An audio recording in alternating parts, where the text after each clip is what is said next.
Bonjour à toutes et à tous les amis, j'espère que vous allez bien. Aujourd'hui on se retrouve dans une vidéo où l'on va fabriquer une étagère murale. C'est un projet qui m'a beaucoup plu à fabriquer.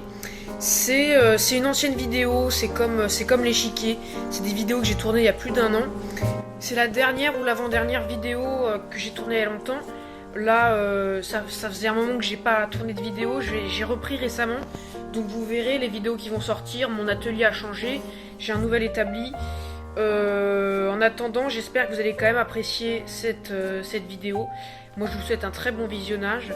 Je vous invite à regarder ma page Tipeee en description, parce que c'est ça qui me permet de ne pas mettre de pub quand vous regardez mes vidéos. Voilà, vous n'avez pas d'annonce, tout est sans pub, mais du coup faut bien payer les heures de travail dans tout ce qui est montage et caméra.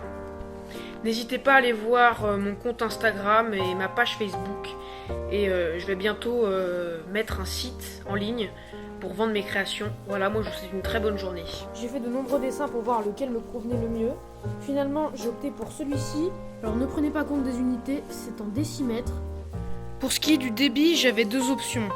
Soit prendre une planche de 2,20 m que j'ai et la couper ici dans la largeur à 90, ici à 120 pour avoir les 4 pièces de 25, la pièce de 120 et les 2 pièces de 90. Et j'avais également cette option qui économise 5 cm de bois étant donné qu'elle fait 20,5. Là je prends la pièce de 120, les 3 pièces de 25, la quatrième pièce de 25 et les 2 de 90. Donc ça a beau faire économiser 5 cm de bois, on va quand même pas faire de chichi pour 5 cm. Et celle-là est quand même beaucoup plus simple, parce que si j'opte pour celle-là, je serais obligé de couper d'abord la planche dans la longueur, ce qui serait compliqué à manutentionner. Tandis que là, je peux directement couper la planche à 90 et ensuite couper dans la largeur, couper ici dans la largeur, puis après couper là dans la longueur. Voilà. Donc la planche en question, elle est là, c'est du bon gros chêne massif comme on aime. Donc c'est de la récup, donc comme vous le voyez, il y a des petits inserts, des petits tourillons. Donc les inserts, je pourrais les récupérer, ça fera des trous. J'essaierai de les cacher au mieux et en plus de les cacher, je vais les reboucher avec du bois.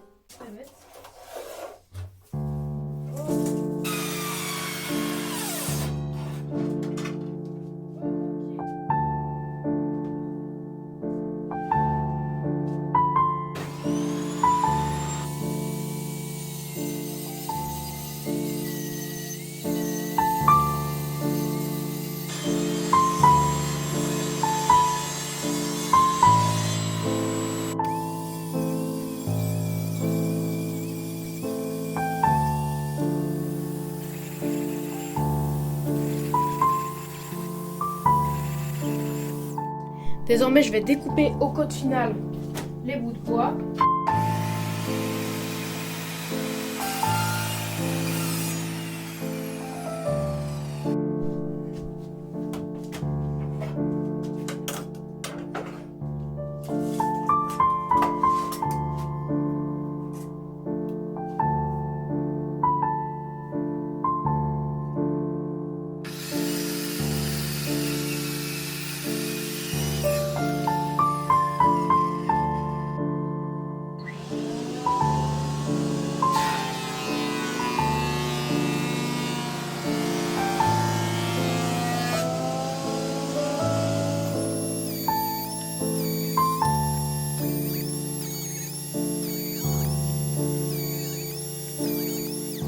Les amis, j'ai fait un petit assemblage à blanc. Si tout se passe bien, vous allez me dire que ici ça va pas, l'angle il est trop aigu et c'est bien normal parce que ici je vais creuser une rainure de 1 cm sur toute la largeur pour pouvoir faire rentrer cette planche là pour une solidité optimale.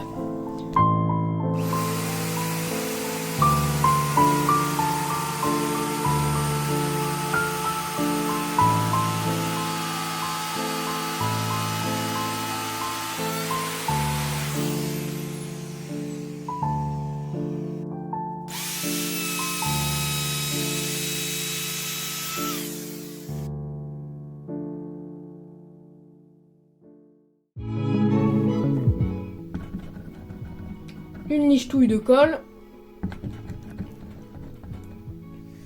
Tac.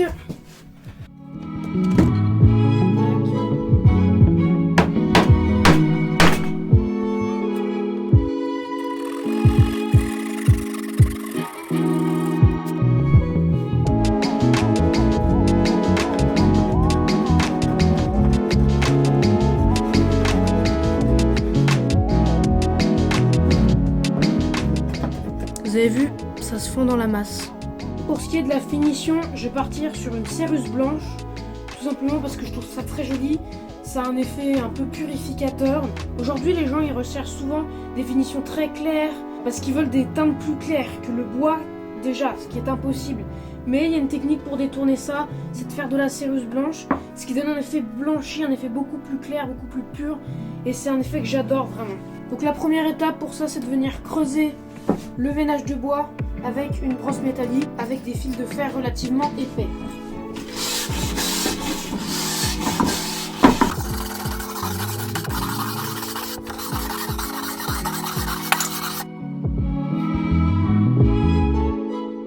Étape 2, venir remplir les pores du bois de peinture blanche, ou noire, ou bleue, ou verte, comme vous voulez. Peut-être pas vert quand même.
Un petit mot à propos de la céruse. Sachez que c'est extrêmement simple, il suffit juste de brosser le bois, de mettre de la peinture bien badigeonnée et ensuite de poncer.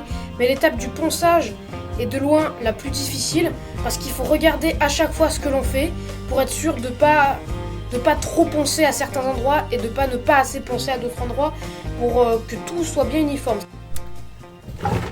L'étape du collage, c'est très fastidieux, il faut vraiment tout avoir à portée de main pour que ce soit optimal.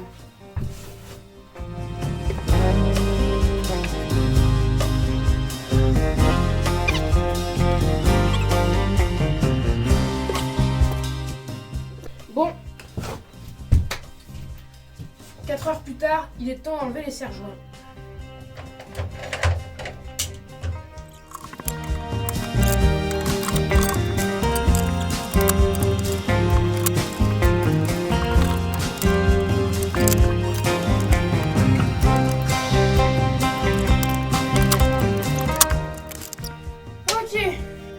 Pour la finition, on va d'abord devoir enlever les traces de colle au rabot de paume. Ensuite, on va faire un petit ponçage à la main au grain 180. Pourquoi à la main? Parce que tout simplement, pour pas détériorer la céruse, il faut vraiment y aller doucement. Ensuite, on va faire un petit traitement des champs avec un petit chanfrein très léger, mais qui fait tout de même plaisir. Et après, on va appliquer de l'huile cire, bien évidemment.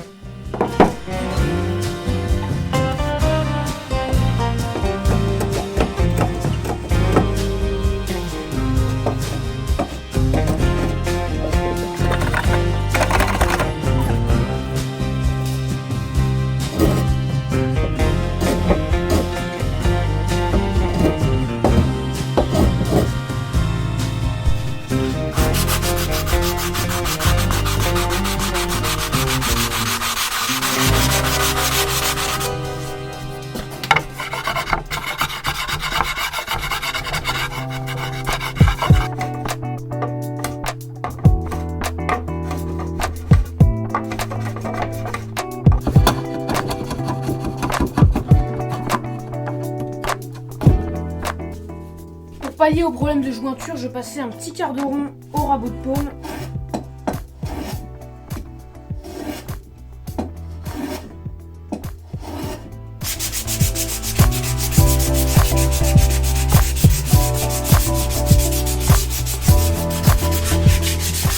C'est quand même plus premium comme ça.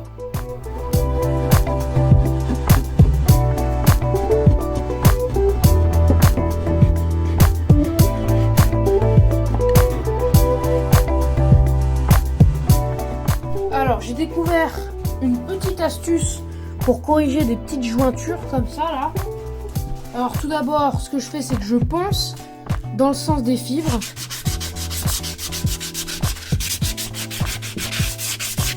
Voilà.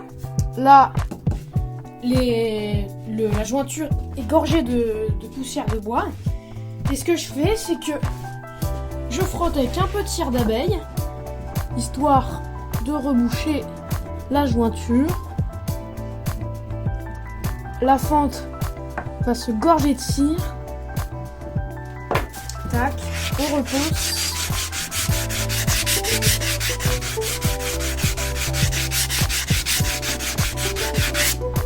Et voilà, c'est rebouché, ça bougera pas.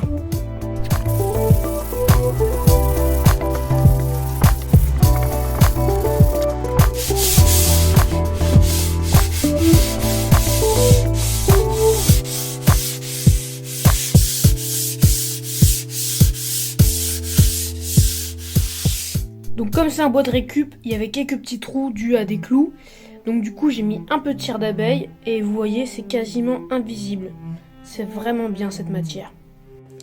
Après une bonne séance de ponçage, il est important de dépoussiérer avant de mettre le produit de finition.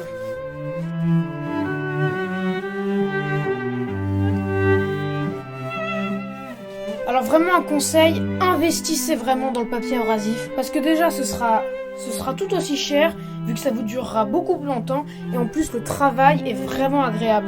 Ça c'est du SIA, c'est vraiment du bon papier, c'est vraiment agréable de travailler avec ça.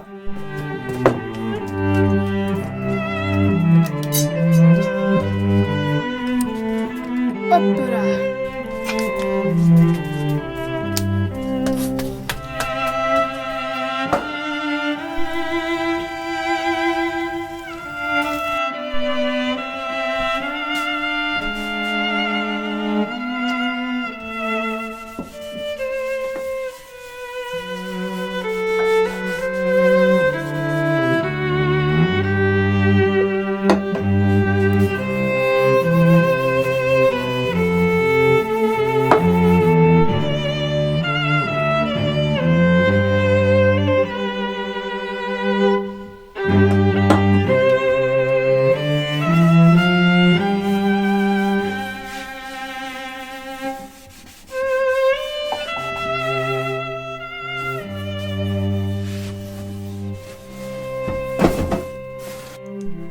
Hop là, 5 minutes après avoir mis l'huile cire, le temps qu'elle pénètre bien dans le bois, on va partir sur une bonne petite séance de lustrage.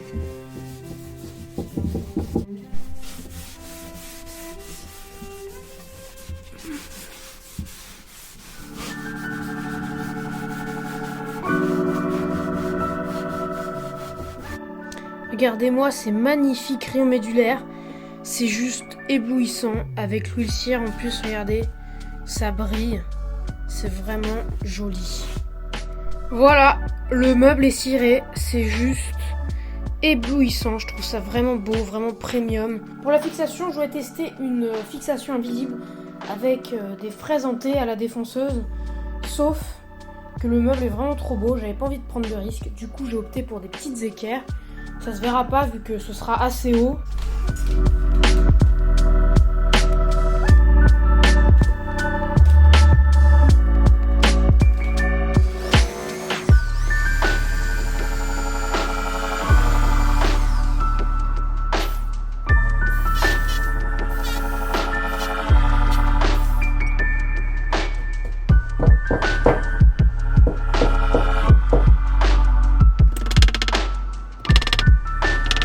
Ok.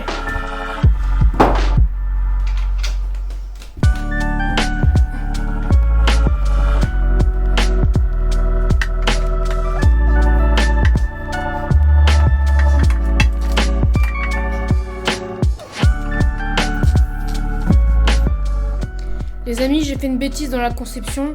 Je sais pas si ça se voit, mais en gros, cette planche-là, au lieu de la couper à 24 comme il aurait fallu le faire, je l'ai coupée à 26. Du coup, je sais pas si on voit, mais là et là, c'est un peu plus écarté que sur les autres côtés. Du coup, ça donne un petit style asymétrique. Bon bah c'était pas fait exprès, mais ça reste entre nous. Et voilà les amis, cette vidéo est à présent terminée, j'espère sincèrement qu'elle vous aura plu. J'aurais vraiment pris plaisir à fabriquer ce meuble, j'espère que ça aura été votre cas également quand vous aurez regardé la vidéo. N'hésitez pas à vous abonner à ma chaîne YouTube, à regarder la description de la vidéo et à mettre un petit commentaire pour me dire ce que vous en avez pensé. En attendant, moi je vous souhaite une excellente journée, comme d'habitude. Bonne soirée à vous, bonne journée, bon week-end, bonne vie.